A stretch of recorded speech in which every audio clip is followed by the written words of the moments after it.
SBI service point కొత్తగా తీసుకున్న వాళ్ళకి ఈ వీడియో. సో పాత వాళ్ళకి ఆల్రెడీ తెలుసు కాబట్టి వాళ్ళకి ఈ వీడియో చూడాల్సిన అవసరం లేదు. కానీ కొత్తగా జాయిన్ అయిన వాళ్ళకి ఈ వీడియో చాలా ఉపయోగపడుతుంది. సో ముందుగా ఏంటంటే చాలామందికి కూడా అసలు మాకు ఎవరు నేర్పట్లేదు, మా కాల్ లిఫ్ట్ చేయట్లేదు సార్, మాకేం తెలియట్లేదు సార్ అంటున్నారు. సో అలాంటి వాళ్ళందరికీ ఎన్ఐసిటి తరపున ఈ వీడియో మీకు వివరించడం జరుగుతుంది. సో ఇందులో సంబంధించిన అన్ని సర్వీసులు అలానే మనకి ఎలా ఉపయోగపడతాయి అనేది పూర్తిగా ఈ వీడియోలో మీకు చూపించడం జరుగుతుంది. సో పూర్తిగా వీడియోని స్కిప్ కొట్టకుండా చూడండి.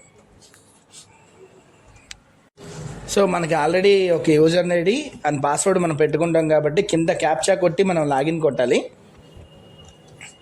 లాగిన్ కొట్టిన యూజువల్గా మనకి ఫింగర్ ప్రింట్ ఆథరైజేషన్ అనేది కంపల్సరీ తీసుకోవాలి కదా. సో మనం ఏదో ఒక ఫింగర్ తీసుకోవాలి. సో ఫింగర్ ఆథరైజేషన్ తీసుకున్న తర్వాత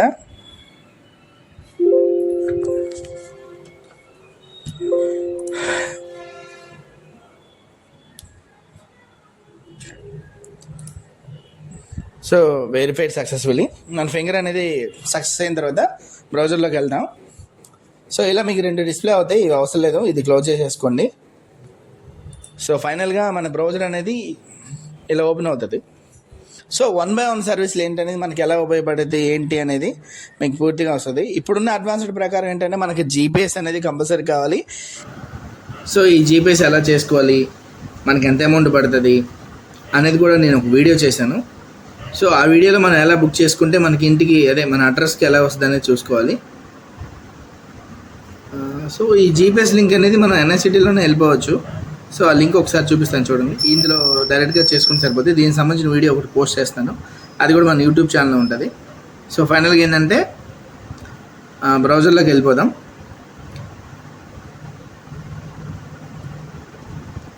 ఇక్కడ మనకి లిస్టెడ్ సర్వీస్ ఉంది కదా, ఆ లిస్టెడ్ సర్వీస్ మీద కొట్టండి, ఓకే అడుగుతుంది.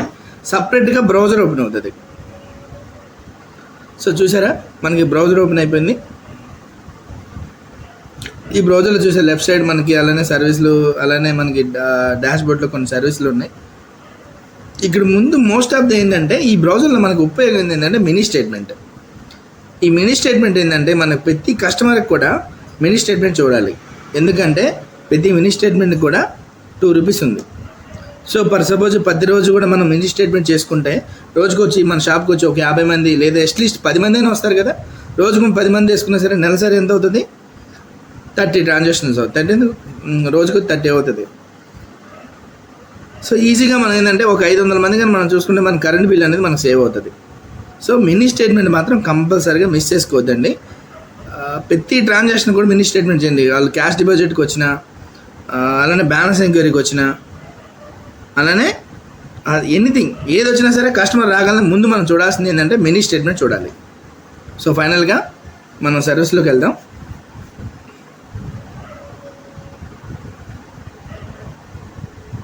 సో లోన్ డిపాజిట్ చూద్దామా ఒకసారి.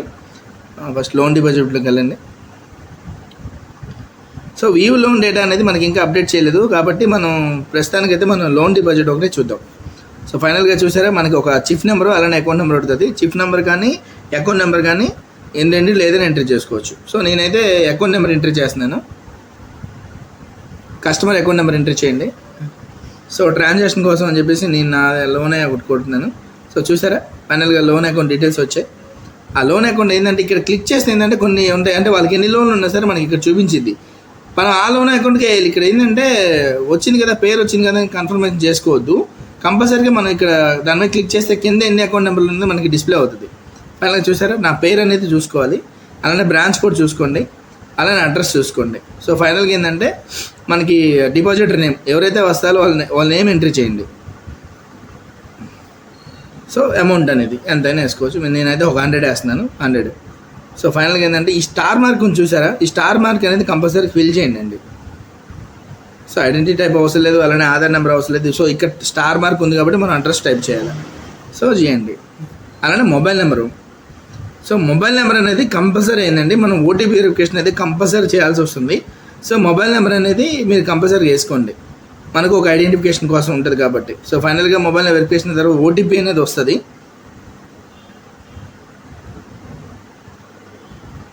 సో మన మొబైల్కి ఓటీపీ వెరిఫికేషన్ వస్తుంది. మొబైల్ వెరిఫికేషన్ చేసిన తర్వాత మనకు ప్రొసీడ్ కొట్టండి. సో ఫైనల్గా mobile verification successful. So proceed.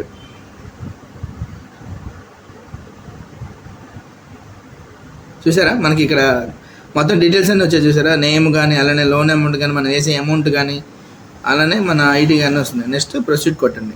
So ఫైనల్గా ఏంటంటే మనకు ఒక ట్రాన్సాక్షన్ పాస్వర్డ్ అయితే కంపల్సరీగా ఉంటుంది. అది మీరు నెక్స్ట్ మనకు టెలిగ్రామ్ మెసేజ్ వెళ్ళిపోతుంది చూసారా. ఫైనల్గా ట్రాన్సాక్షన్ సక్సెస్ఫుల్. ఫైనల్గా రిసిప్ట్ కస్టమర్ రిసిప్ట్ ఇస్తే సరిపోతుంది. సో తర్వాత మనం నెక్స్ట్ చూద్దాం. నెక్స్ట్ ఏం చూద్దాం, ఓకే క్యాష్ డిపాజిట్ చూద్దామా. జీపీఎస్ అడుగుతుంది కాబట్టి మనం బ్యాలెన్స్ ఎంక్వైరీ చూద్దాం. So balance enquiry. So GPS రిక్వైరీ అడుగుతుంది కాబట్టి జీపీఎస్ కనెక్ట్ చేస్తే లొకేషన్ మనం తీసుకుంటుంది. నెక్స్ట్ మనం ఆధార్ నెంబర్ ఇస్తాం కదా, సేమ్ ఆధార్ నెంబర్ ఇవ్వండి. అలానే బ్యాంక్ సెలెక్ట్ చేసుకోండి. జనరల్గా మనకాడ ఎస్బీఐ కస్టమర్స్ వస్తారు కాబట్టి ఎస్బీఐ సెలెక్ట్ చేసుకోండి. ప్రొసీడ్ కొట్టండి. అలానే పాస్వర్డ్ చెప్పాను కదా, మళ్ళీ పాస్వర్డ్ బ్యాలెన్స్ ఎంక్వైరీకి ఒక పాస్వర్డ్, మినీ స్టేట్మెంట్కి ఒక పాస్వర్డ్, ట్రాన్సాక్షన్కి ఒక పాస్వర్డ్, డిపాజిట్కి ఒక పాస్వర్డ్ ఉండదు, ఒకే పాస్వర్డ్ ఉంటుంది. సో ఫింగర్ ప్రింట్ తీసుకోండి, కస్టమర్ది మీది కాదు. సో ఓకే ప్రొసీడ్ కొట్టండి. సో ఫైనల్గా మనకి ఒక టెలిగ్రామ్ మెసేజ్ వెళ్ళినట్టు కనపడుతుంది కదా. So transaction successful.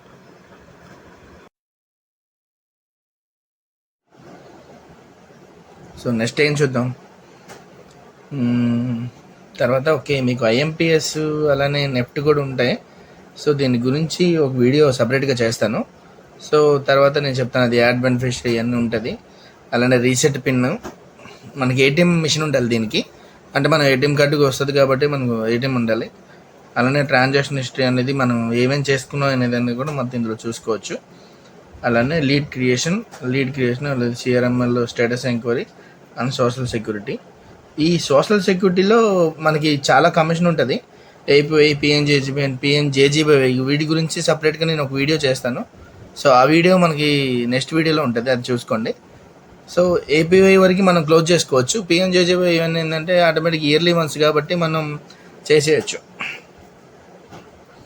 So next మనము మనీ ట్రాన్స్ఫర్ చూద్దాం, లేదంటే ఆధార్ సీడింగ్ చూద్దాం. లేదా ఆధార్ సీడింగ్లో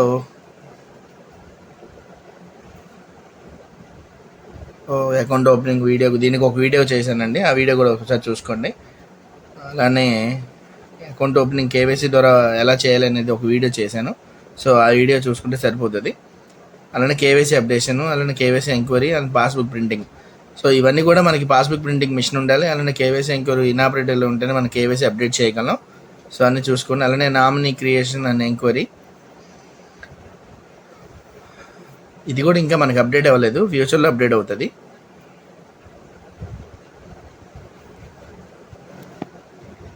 సో దాని తర్వాత మనం మినీ స్టేట్మెంట్ చూద్దాం. చెప్పాను కదా మనకి మినీ స్టేట్ చాలా ముఖ్యం. సో ఆధార్ నెంబర్ ఎంటర్ చేయండి. సో ఏ బ్యాంక్ అయితే ఆ బ్యాంక్ సెలెక్ట్ చేయండి. సో ఏ బ్యాంకు కస్టమర్ వచ్చినా సరే మనకి మినీ స్టేట్మెంట్ అనేది కంపల్సరీగా వస్తుంది. సో మినీ స్టేట్మెంట్ అనేది మిస్ చేసుకోమాకండి.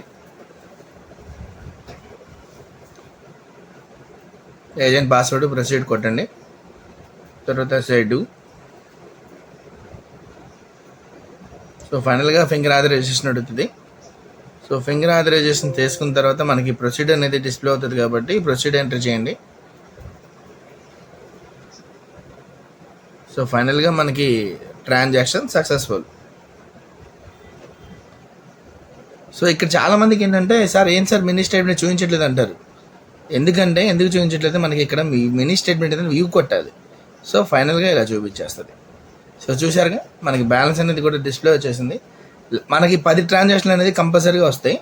అంటే వాళ్ళు లాస్ట్ యూజ్ చేసిన ట్రాన్సాక్షన్ వరకు మనం చూసుకోవడానికి అవకాశం ఉంటుంది. మినీ స్టేట్మెంట్ ఎవరైనా కావాలన్నా సరే మనకి ఇది ప్రింట్అవుట్ తీసుకోవచ్చు. మినిమం 5 రూపీస్ 10 రూపీస్ అలా మీరు కలెక్ట్ చేసుకోండి. సో ఫైనల్గా ఏంటంటే మనకి మినీ స్టేట్మెంట్ అనేది మనకి పైన బ్యాలెన్స్ వస్తుంది, ఇంత బ్యాలెన్స్ ఉంది అనేది వస్తుంది.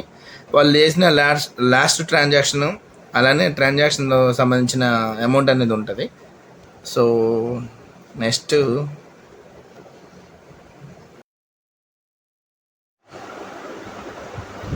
మనం క్యాష్ డిపాజిట్ చూద్దాం. సో క్యాష్ డిపాజిట్ కూడా చాలా ఈజీగానే ఉంటుంది.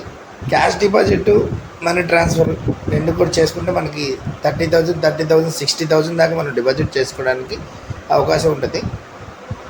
డైరెక్ట్గా అకౌంట్ నెంబర్కి 30,000, అలానే క్యాష్ డిపాజిట్ అంటే మన ఆధార్ నెంబర్ ఇవ్వాలి. ఆధార్ నెంబర్ ద్వారా 30,000 60,000 రూపీస్ మన అకౌంట్కి క్రెడిట్ ఇవ్వగలం. సో అది ఎలానో చూద్దాం. మనీ ట్రాన్స్ఫర్ రేటు మీకు చూపించాను కాబట్టి నెక్స్ట్ క్యాష్ డిపాజిట్ ఎలా చేయాలో నేను చూస్తున్నాను. సో ఆధార్ నెంబర్ ఎంట్రీ చేసి అలానే బ్యాంక్ సెలెక్ట్ చేసుకొని, ఇది క్యాష్ డిపాజిట్ ఓన్లీ ఒక ఎస్బీఐ వాళ్ళకే మనం చేసుకోవడానికి అవకాశం ఉంటుంది. సో ఫైనల్గా డీటెయిల్స్ అన్ని సబ్మిట్ చేసిన తర్వాత ఫింగర్ ఆథరైజేషన్ అడుగుతుంది. కస్టమర్ ఫింగర్ ఆథరైజేషన్ చేయాలి.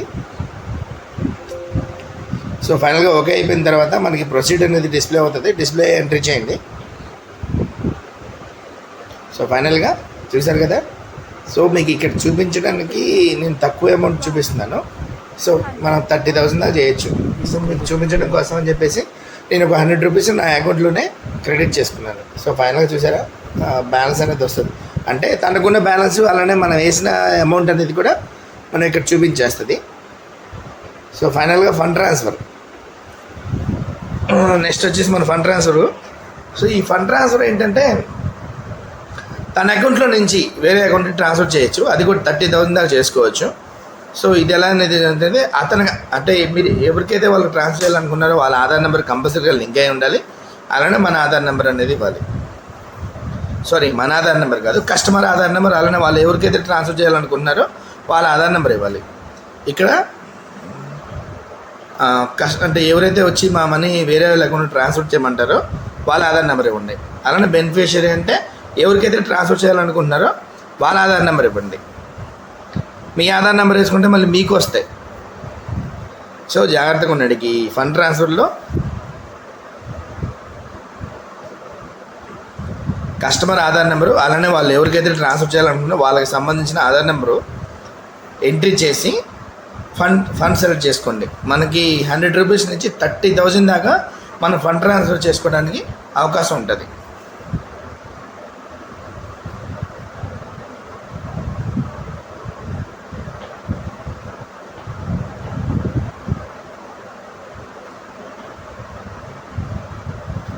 So beneficiary Aadhaar number enter చేద్దాం. సో 100 మీకు చూపించడం కోసం అని చెప్పేసి ఒక కస్టమర్ని పిలిపించుకొని అలా నేను చూపిస్తున్నాను. ప్రతి దానికి కూడా కంపెనీ నాకేం నేర్పించట్లేదు సార్, ఎవరు ఫోన్ లిఫ్ట్ చేయట్లేదు చెప్పి నాకు ప్రతి కాల్ చేయాల్సిన అవసరం లేదు. ప్రతి వీడియో కూడా నా యూట్యూబ్ ఛానల్లో ఉంటుంది. సో వలీ ఫుటేజ్, మన యూట్యూబ్ ఛానల్ పేరు వచ్చేసి వలీ ఫుటేజ్. సో దానికి మనకి ఈ సర్వీస్కి సంబంధించిన అన్ని వీడియోలు కూడా అందులో నేను ప్రొవైడ్ చేయడం జరిగింది. సో అదేవిధంగా ఎవ్రీ మంత్ ఫస్ట్ వీక్లో ఒకసారి సెండ్ చేస్తాను. సో కొత్తగా జాయిన్ అయిన వాళ్ళు ఈ వీడియో చాలా ఉపయోగపడుతుంది. సో ప్రతి ఒక్కళ్ళు కూడా ఈ వీడియో చూసి నేర్చుకోండి. సో ఇంతకన్నా ఇంకా నేర్చుకోవాలనుకుంటే డైరెక్ట్ ఒకసారి కాల్ చేయండి. అలానే మన టెక్నికల్ టీము ఎన్ఐసిటీ వాళ్ళు అందరూ ఉన్నారు కాబట్టి మనకి సపరేట్గా స్టేట్ టీం లేదు కాబట్టి హైదరాబాద్ మనకి స్టేట్ ఆఫీస్ ఉంది కాబట్టి అందులో సంబంధించిన టెక్నికల్ టీం మీకు సపోర్ట్ చేస్తుంది. సో ఎవ్రీ మంత్ నేను విజిట్కి వచ్చినప్పుడు నన్ను కూడా మీరు క్వశ్చన్ చేయొచ్చు, అలానే మీకు ఎక్స్ప్లెయిన్ చేయడం జరుగుతుంది. సో ఫైనల్గా ఫండ్ ట్రాన్స్ఫర్లో ప్రొసీడ్ కొట్టండి.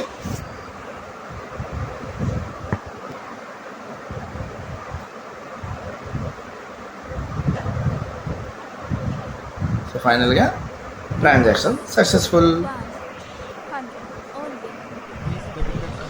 Okay, next video. సో ఫైనల్గా అన్నీ చెప్పానని అనుకుంటున్నాను. సో ప్రతి వీడియో కూడా మనకి మన యూట్యూబ్ ఛానల్ ఉంటుంది. వలీ ఫుటేజ్లో ప్రతి వీడియో కూడా మనకు ఉంటుంది. సో